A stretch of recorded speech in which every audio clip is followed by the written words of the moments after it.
న్యాయాధిపతులు 6వ అధ్యాయము 11 నుండి 24వ వచనం వరకు చదువుకున్నాం.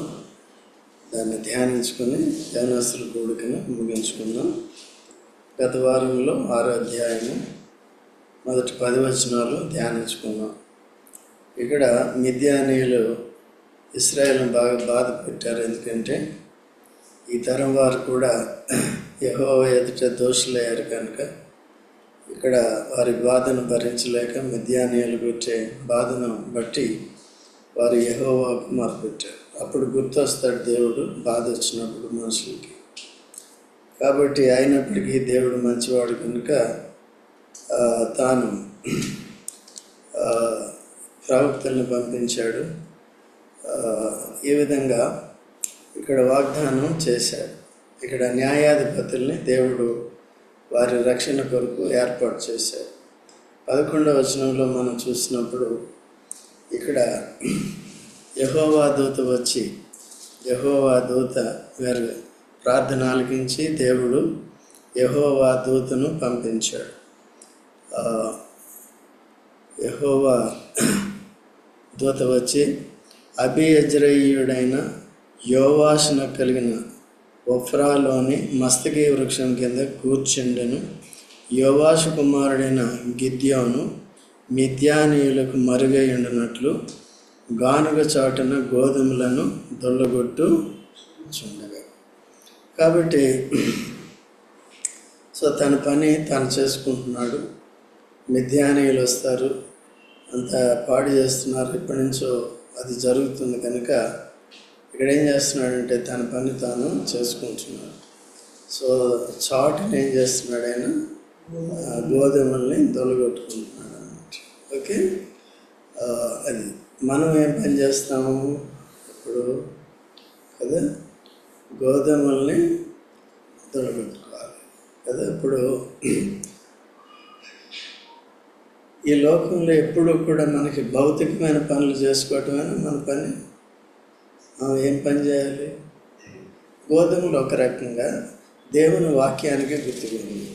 గోధుమలు ప్రకృతి సంబంధమైన గోధుమలు అంటే మన సౌత్లో ఎక్కువ రైస్ తింటారు, నార్త్లో ఎక్కువ గోధుమలు తింటారు, రెస్ట్ ఆఫ్ ది వరల్డ్ కూడా ఎక్కువ గోధుమలే తింటారు అన్నమాట. ఓకే, భౌతికంగా వాటిని ప్రకృతి సంబంధమైన వాటిని చూపించి ఎప్పుడు కూడా దేవుని వాక్యము ఆత్మ సంబంధమైనది కూడా చెప్తుంది అన్నమాట. మనం వాక్యం చదువుకునేటప్పుడు ఎప్పుడు కూడా రెండింటిని తీసుకోవాలి. ఒకటి ప్రకృతి సంబంధం, రెండోది అంటే మనిషి రెండు, ఒకటి శరీరం ఉంది, రెండోది ఆత్మ. ఆత్మకి కావాల్సింది ఆత్మకి ఇవ్వాలి, శరీరానికి కావాల్సింది శరీరం ఇవ్వాలి. ఎక్కువ బిజీగా ఉండేది మనం దేని కొరకు అంటే శరీరం కొరకే కదా. పోనీ ఆత్మకి ఇవ్వాల్సిన సమయం ఇస్తే పర్వాలేదు, అది కూడా ఏం చేస్తూ ఉంటే దొంగిలిస్తూ ఉంటాం, అది కూడా శరీరానికే పెడుతూ ఉంటాం. ఇది ఆత్మీయ భ్రష్టత్వంలోకి దారితీస్తుంది అన్నమాట, భక్తిహీనతలోనికి దారితీస్తుంది అన్నమాట. ఆనాడు ఈ దోషులైన ఇశ్రాయేలు కంటే కూడా ఏమాత్రం కూడా మనం మంచివారం కాము. మొట్టమొదటిగా ఏంటంటే డ్రైవింగ్ ఫోర్స్ మనకి ఏముండాలంటే ఆత్మీయంగా ఆసక్తి అనేది ఉండాలి, దేవుని భయం అనేది ఉండాలి, వాక్యం నేర్చుకునేదిగా ఉండాలి. వీలు లేనప్పుడు తన పని తాను షార్ట్ నుండి ఏం చేస్తున్నాడు, దొల్లగొట్టుకున్నాడు. మనం కూడా ఏం చేయాలి, ఇంట్లో టైం ఉన్నప్పుడు, టైం అంటే ఈరోజు సెలవు ఉంది, లేకపోతే ఇంకోటి ఉంది, పరిచర్య ఉన్నప్పుడు పరిచర్యకి రావాలి, ఇంటింటి సువార్త ఉంటే రావాలి, వాళ్ళని దాచుకోకూడదు అనమాట. గిద్యోను అట్లా ఉన్నాడా? గిద్యోను అంటే అర్థం ఏంటి? గిద్యోను అంటే మైటీ వారియర్ అన్నమాట. అంటే తెలుగులో ఏంటి? యోధుడు, బలమైన బలాఢ్యుడు కదండి. బలాఢ్యుడై ఉండి తాను ఫిజికల్గా కూడా కొంతమందితో పోరాడగలడు.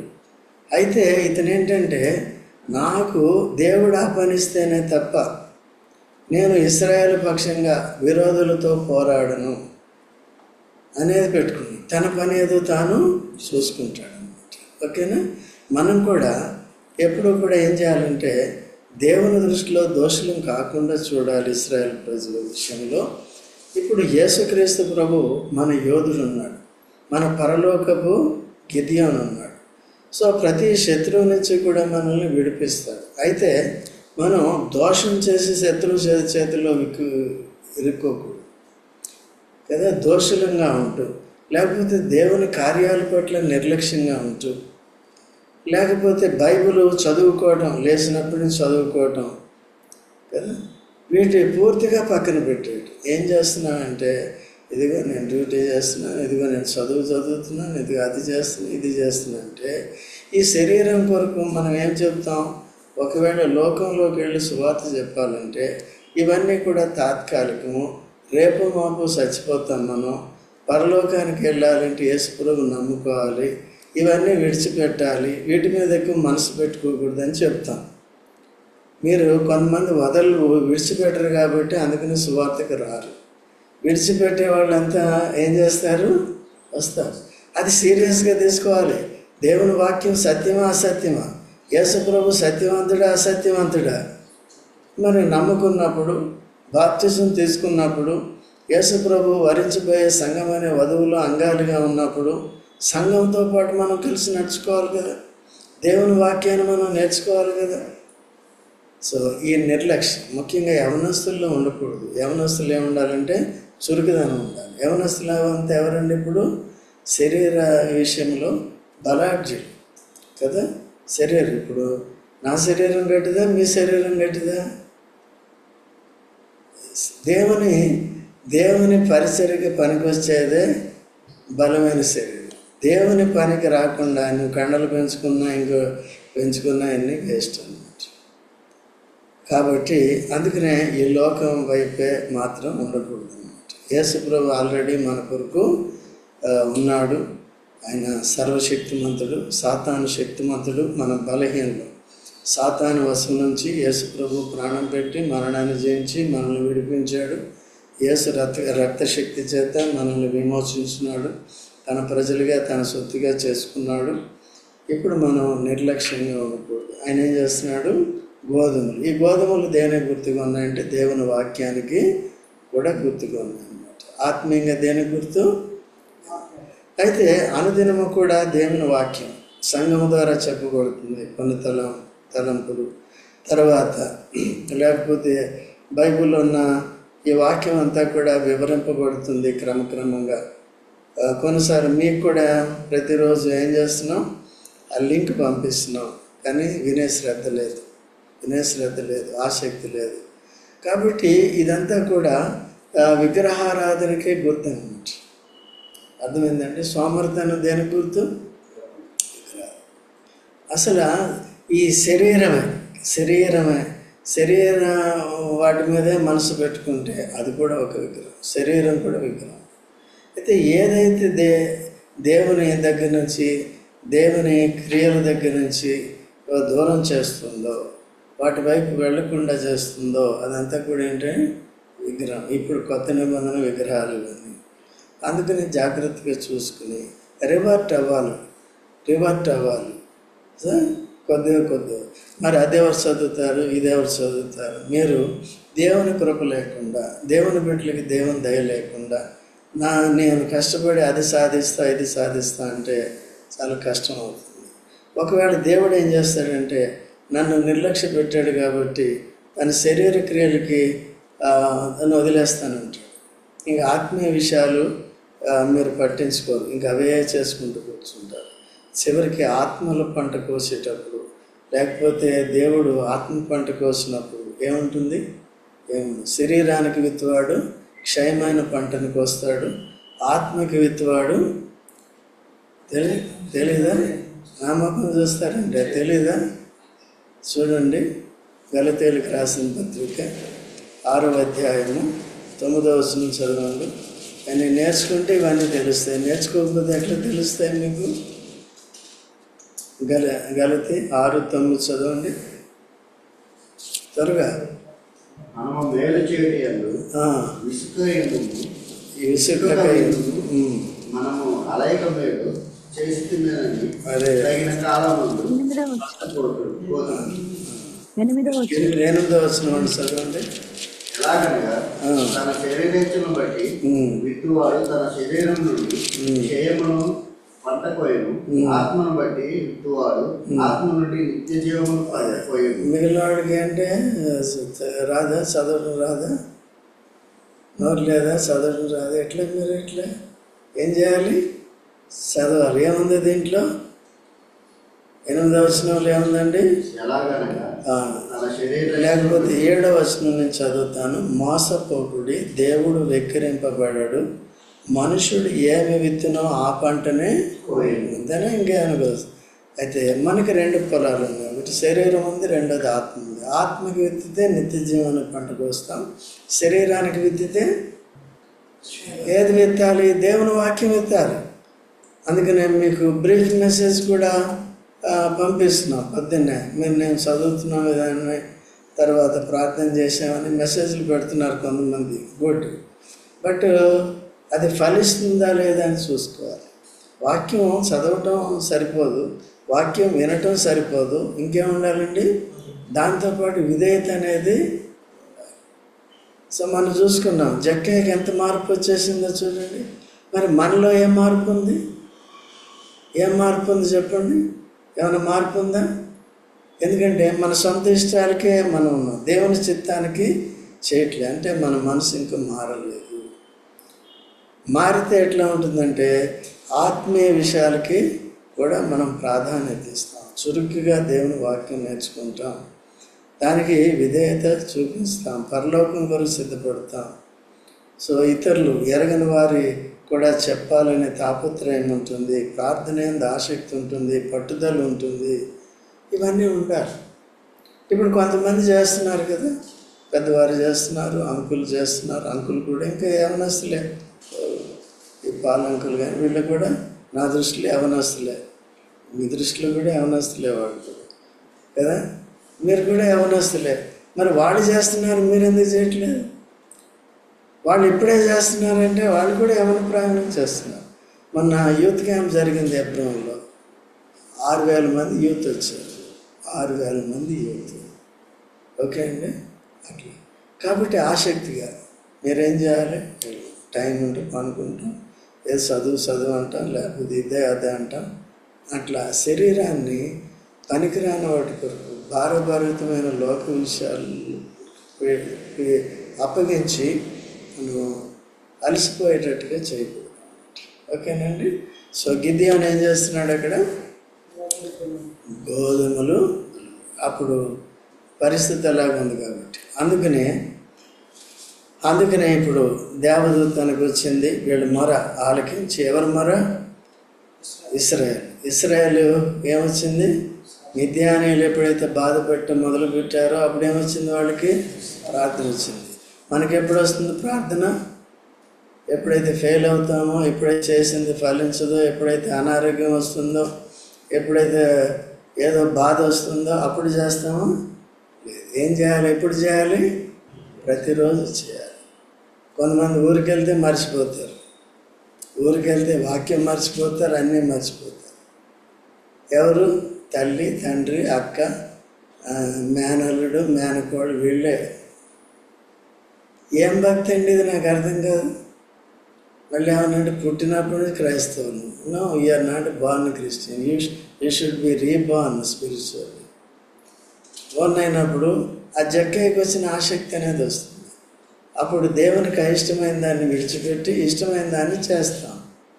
అది మనసు మారి రూపాంతరం చెందటం. అది ప్రతి వారం చెప్పేది ఎందుకంటే మనసు మారాలి. పోయిన వారం చెప్పింది మనం మర్చిపోతాం. ఆ వారం అంతా కూడా దాన్ని ప్రాక్టీస్ చేయాలి, అభ్యాసం చేయాలి.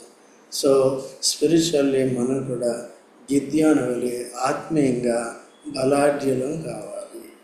అప్పుడు దేవుడు ఏం చేస్తాడంటే మనల్ని వాడుకుంటాడు.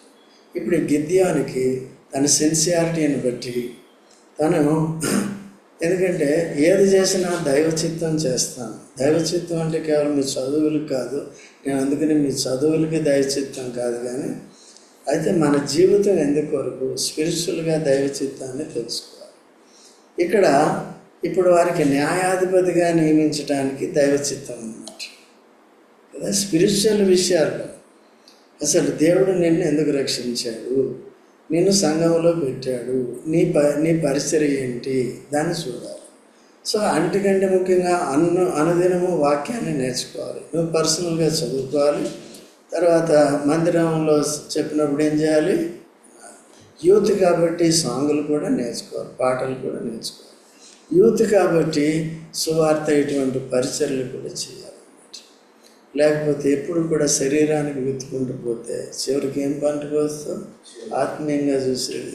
ఆత్మీయంగా ఉండేది శాశ్వతం, దానికి ఇప్పుడు కోసుకోవాలి. సో మనందరి కొరకు యేసుప్రభు ప్రాణం పెట్టి, యేసుప్రభు మన పాపాలను క్షమించి తన ప్రజలుగా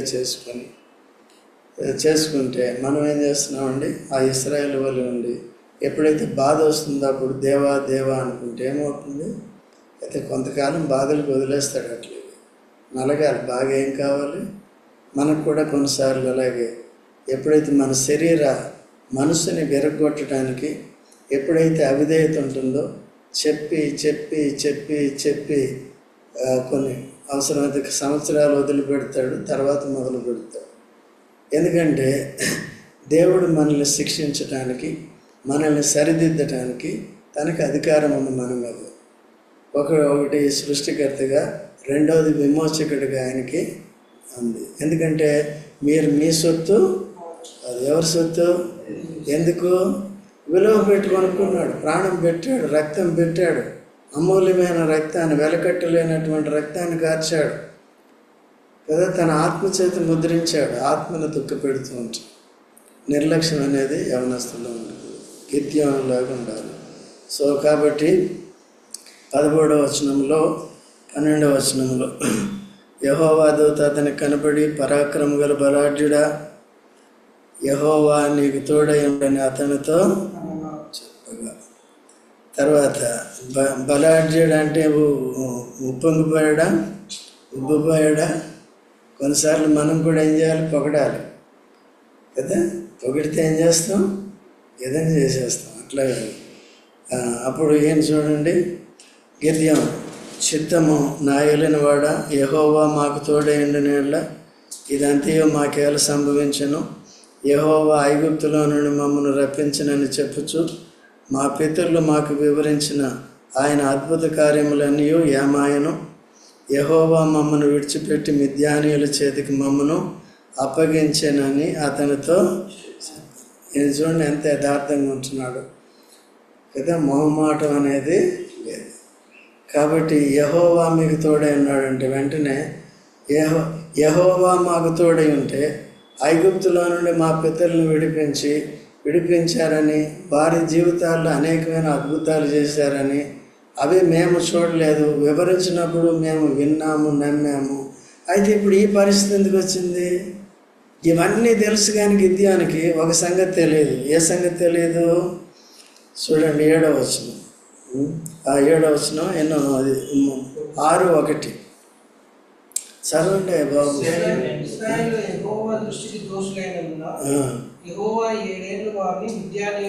నువ్వు చదువు, నిద్రపోతానుగా, నువ్వు చదువు.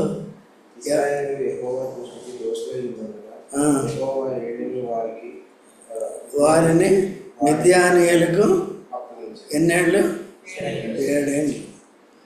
కాబట్టి యెహోవా దృష్టికి ఏమైనందుకు ఆ సంగతి నీకు తెలియదా కదా, తెలియదు. కొన్నిసార్లు ఎప్పుడు కూడా దేవుని మాత్రం ప్రశ్నిస్తాం, మనం చేసిన తప్పులేంటో మనకు తెలియదు.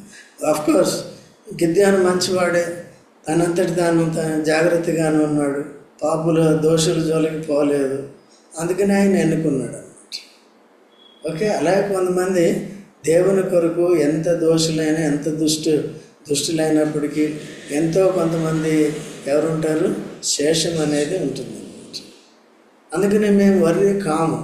ఇంటింటి సువార్తకి వెళ్ళాలంటే మీరందరూ ఉన్నారు, మీరందరూ రాకపోయినా దేవుడు ఎవరో ఒక శేషాన్ని పెట్టుకుంటాడు, వారి ద్వారా పనులు జరిగించుకుంటాడు. మిగిలిన వాళ్ళకి లెక్క చెప్పవలసి ఉంటుంది. దుష్టుల చేతిలో వాళ్ళు ఉంటారు, విడిపించాలంటే మరి యేసు ప్రభువే కదా, ఇంకెవరు మనకి దొరకరు. అర్థమైందా? అందుకని చాలా సీరియస్గా తీసుకోవాలి. సో ఈయన ఏం చేస్తున్నాడంటే ఇశ్రాయేల్ ప్రజలు చేసిన దోషాలని అవన్నీ పక్కన పెట్టి దేవుడు మా పితరుల ఆ కార్యం ఈ కార్యం అంత గొప్ప కార్యం ఎంత గొప్ప కార్యం ఎర్ర సముద్రాన్ని పాయలు చేయటం ఇవన్నీ మాకు వివరించారు, బాగానే ఉంది, మేము నమ్మాం, బాగానే ఉంది. మరి ఇవెందుకంటే కారణం దోషం. ఇశ్రాయేల్ ఏమయ్యారు?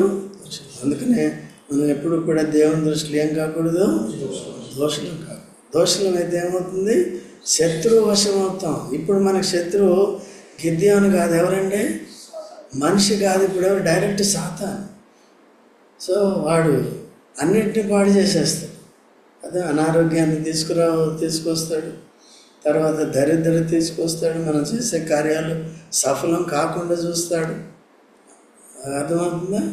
అందుకనే చాలా జాగ్రత్తగా ఉండాలి. అయితే అప్పుడు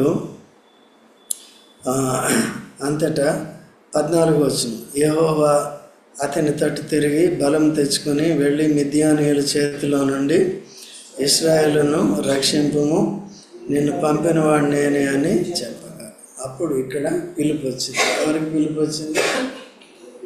ఇవన్నీ చెప్పట్లేదు కానీ ఇప్పుడు ఆ అద్భుతాలు నీ ద్వారానే చేస్తాడు.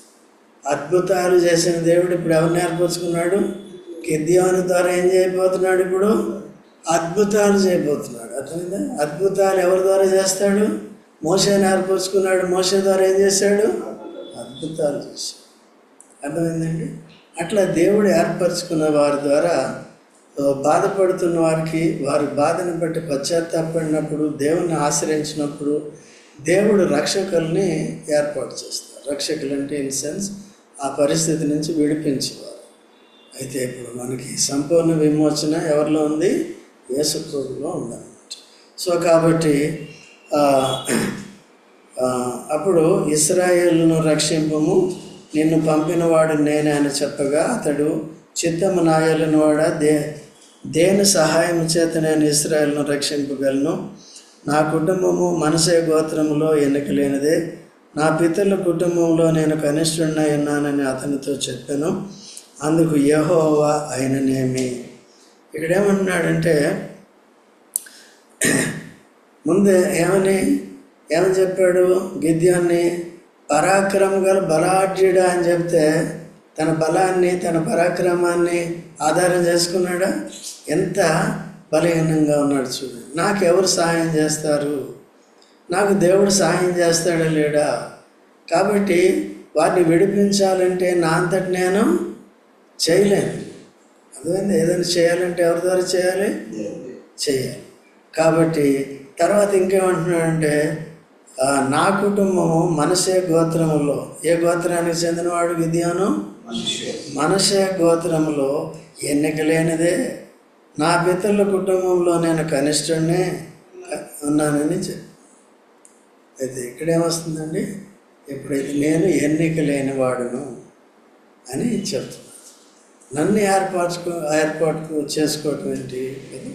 యేసు ప్రభులో మనల్ని అందరినీ కూడా ఈ లోకంలో ఎంతోమందిని విడిచిపెట్టి నీకు నాకు క్రీస్తుని బయలుపరిచి క్రీస్తుని దేవుడు రక్షకుడిగా నియమించి ఏకంగా తన ప్రాణాన్నే మన కొరకు అర్పించి మనల్ని ఏం చేశాడు? విడిపించాడు. విడిపిస్తే మనం ఎలాగా కనీసం ఎంతో కొంత ప్రేమ ప్రభు పట్ల ఏం చేయాలి? మనం చూపించేది నేర్చుకోవాలి. ఓకే. తర్వాత మనం కూడా ఈ ఫీలింగ్ ఎప్పుడు ఉండాలి? దేవుణ్ణి ఆరాధించాలి అంటే అర్థం ఏంటంటే క్రీస్తుని బయలుపరచడమే మనకి బయలుపరచడమే గొప్ప ఆశీర్వాదం.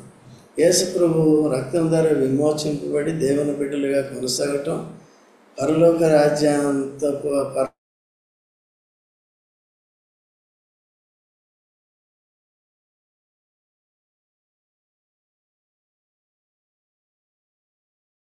నిత్య జీవాన్ని పొందటం లెక్కిత.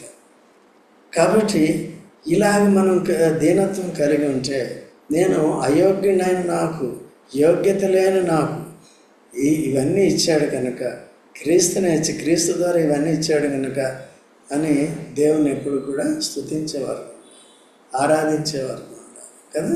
ఎప్పుడు వస్తుంది స్తుతి? మన స్థితి ఎటువంటిది? దేవుడు ఏ స్థితిలో తీసుకొచ్చాడు. ఇప్పుడు గిద్యోను ఏం చేస్తున్నాడండి? తన స్థితిని గుర్తు చేసుకుంటున్నాడు. భౌతికంగా దేహరీతిగా దారిద్ర్యం కలిగిన వాడున్నప్పటికీ, పరాక్రమం గలవాడైనప్పటికీ, ఒకవేళ ఆయనకి పొలాలు అన్నీ ఉన్నాయి, పంటలు కూడా ఉన్నాయి, తన పని తాను చేసుకుంటున్నాడు, సాటుగా చేసుకుంటున్నాడు.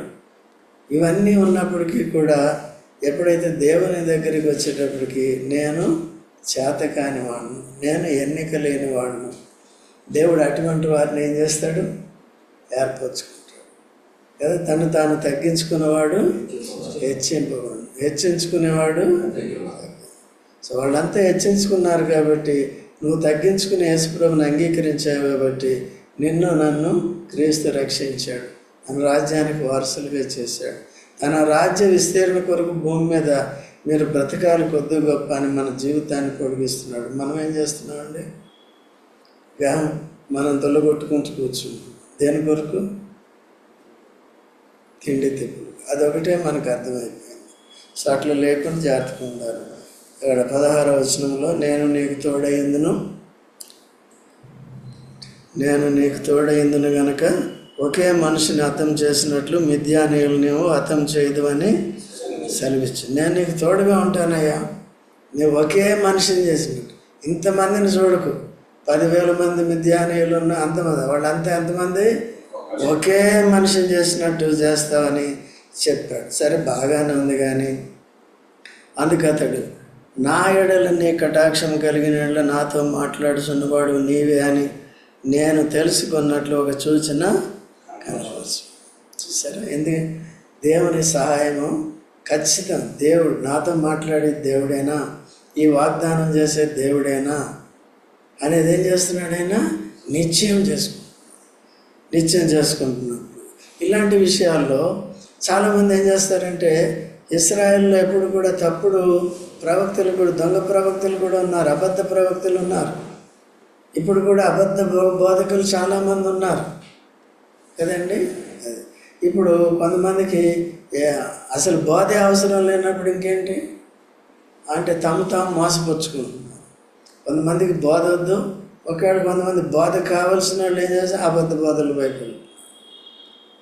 అట్లా లేకుండా దైవ చిత్తానుసారమైన బోధ మనం నేర్చుకుని జాగ్రత్తగా ఉండాలి. అయితే ఇక్కడ సూచన కనపరచమన్నప్పుడు ఆయన సూచన కూడా ఏం చేశాడు? కనపరిచాడు.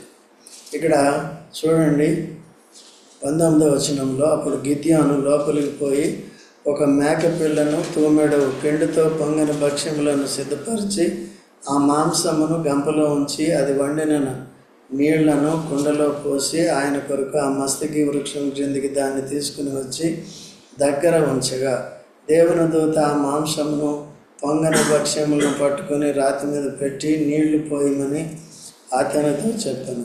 అతడు అలాగూ చేయగా యెహోవా దూత తన చేతనున్న కర్రను చాపి దాని కొనతో ఆ మాంసమును ఆ పొంగని భక్ష్యములను ముట్టినప్పుడు అగ్ని ఆ రాతిలో నుండి వెడలి ఆ మాంసమును పొంగని భక్ష్యములను కాల్చివేసినంతటి యెహోవా దూత అతనికి సూచన చూపించమంటే చెప్పాడు.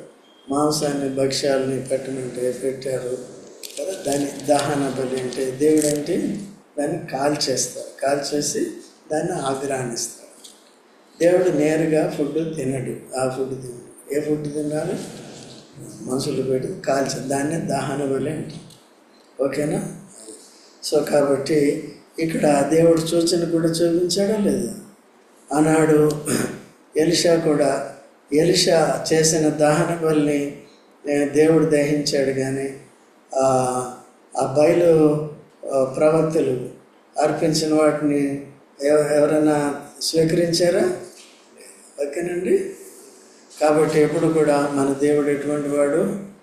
సో నిజమైన దేవుడు. సో కాబట్టి అయినప్పటికీ కూడా ఈ లోకంలో సాతానుడు కూడా వాడు వేషం వేసుకుంటున్నాడు. ఏ వేషం? వెలుగుదూత వేషం వేసుకుంటున్నాడు. కాబట్టి ఈ మాస్కరేట్స్ హిమ్సెల్ఫ్, తను మారు వేషం వేసేసుకుని ఏం చేస్తాడు? వస్తూ ఉంటాడు. అట్లా మనుషులను వాడుకుంటూ ఉంటాడు. ఈ విషయాల్లో చాలా జాగ్రత్తగా ఉండాలి. ఒకవేళ మీరు రైట్ ప్లేస్లో ఉన్నారు అనుకున్నప్పుడు మీరు రైట్గా నేర్పించేటప్పుడన్నీ నేర్చుకోవాలి కదా. ఆసక్తి లేకపోతే ఎట్లా ఉంటాం? అట్లా ఉండదు, జాగ్రత్తగా ఉండాలి. అప్పుడు 23వ వచనం, యెహోవా నీకు సమాధానము, భయపడకము, నీవు సావవని అతనితో చెప్పింది. దేవుని చూసినందుకు, ముఖాముఖిగా చూసినందుకు నేను 22వ వచనంలో చచ్చిపోతాను. అంటే సామెత ఏంటంటే, దేవుణ్ణి ముఖాముఖిగా చూస్తే ఏం చేస్తారంట? సో ఇప్పుడు నువ్వేం చావవు, దేవదూత రూపంలో వచ్చాడు కాబట్టి, తన ఒరిజినల్ మహిమను కొద్దిగా తగ్గించుకుని వచ్చాడు కాబట్టి నువ్వు చావవు అని చెప్పాను. నీకు సమాధానము, భయపడకము అని సావు అని చెప్పాను. అయితే వెంటనే అక్కడ ఏం చేశాడంటే ఆయన, ఇది ఎప్పటికీ కూడా గుర్తుండిపోవటానికి, దేవుడితో తనకి జరిగిన ఎన్కౌంటర్ని ఎప్పుడు కూడా గుర్తుపెట్టుకోవటానికి వెంటనే అక్కడ ఏం చేశాడు? గిద్యోను యెహోవా నామమును బలిపీఠమును కట్టి దానికి యెహోవా సమాధానకర్త అని పేరు పెట్టాను. నేటి వరకు అది అబి యెజ్రెయేలు ఒఫ్రాలో ఎక్కడ ప్రత్యక్షమయ్యాడు? దేవదూత ఎక్కడ ప్రత్యక్షమయ్యాడు? ఇక్కడే చదివాం కదా ఇందాక, అబి యెజ్రెయేల్ ఒఫ్రా, ఇదే అదే ఒఫ్రా ప్లేస్. కాబట్టి అక్కడ ఏం చేశాడైనా? బలిపీఠం అంటే ఏంటి? ఆరాధన. దేవునికి ఎప్పుడు కూడా దేవుని చేసిన మేలును బట్టి ఏం చేయాలి? సో మన బలిపీఠం ఎక్కడుంది? స్మరణాలు ఏం చేయాలి? నిద్రపోవాలి, వినాలి, విడిచిపెట్టాలి. అట్లా ఉండకూడదు. ఏం చేయాలి? ఒక డిటర్మినేషన్, ఒక తీర్మానం చేసుకోవాలి. తీర్మానం చేసుకుని ఏం చేయాలి? ఎప్పుడు కూడా దేవుడికి కమిట్ అవ్వాలి. దేవుడు ఎందుకంటే తన రక్తం వల్ల ఆయన నిబంధన చేసి మనకి కమిట్మెంట్ ఇచ్చాడు. మీరు నన్ను అంగీకరిస్తే నేను మిమ్మల్ని అంగీకరిస్తాను, మీ పాపాలు ఒప్పుకుంటే నేను క్షమిస్తాను. ఒప్పుకోకపోతే ఏం క్షమిస్తాడు కదా. ఆయన అంగీకరించకపోతే మనల్ని ఆయన ఎట్లా అంగీకరిస్తాడు? ఆయన మనల్ని అంగీకరించకపోతే పాపాలు ఎట్లా క్షమించబడితే ఎట్లా మన ఆత్మ పరలోకానికి పోతుంది కదండి. అట్లా కాబట్టి ఎట్లా సమాధానం వస్తుంది మనకి కదా. దోషాలు లేని జీవితం ఉన్నప్పుడు ఏముంటుంది మనకి? పాపికి నెమ్మది ఉండదు కదా. దుష్టునికి wicked has no peace. Okay, 57 యెషయా గ్రంథంలో ఆఖరి వచనంలో ఉంటుంది. కాబట్టి 57 కాబట్టి అలా గుర్తుపెట్టుకొని మనం ఏం చేయాలండి? ఇప్పుడు ఏం చేయాలి? రైట్, ముగించుకుందాం, ప్రార్థన చేద్దాం.